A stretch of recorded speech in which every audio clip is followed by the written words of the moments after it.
Father went in with a doctor in 1897 in Export, PA. His name was Dr. Haymaker. He was 5'2", and my father was 6'2". And it was fun to see them walking down the street, you know. Father weighed 250 pounds.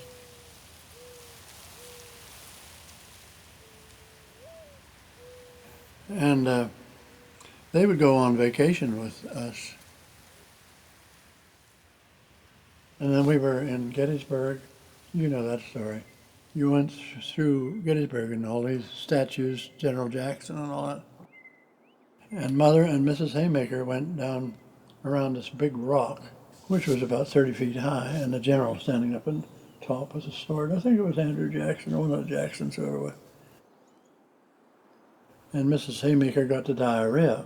Oh, God, I heard this story 100 And times. she said to my mother, "You watch, nobody comes down the path."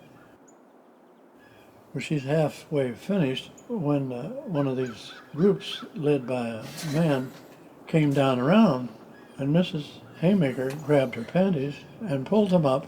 And Mother said, "I couldn't warn you any sooner. And I'm sorry I didn't tell you soon enough." We got in the car and we went. Father said to Dr. Haymaker, he said, "Doctor, I smell shit." And the doctor said, "I do too." He said, "Would you mind looking at your shoes?" Dr. Haymaker said, "It's not I. You turn your shoes over and I'll look." So Father said, "Well, it wasn't I." Father said, "This is horrible." He says, "We're stopping the car. These boys have stepped in something terrible." And we got out and he looked at our shoes. He looked at our shoes and he said, "Well, that is a surprise to me." He said, "We're going back to the hotel. I can still smell it." So they drove back to the hotel. It was about 9 o'clock in the evening, and we all went up to our rooms. And I hear Father going,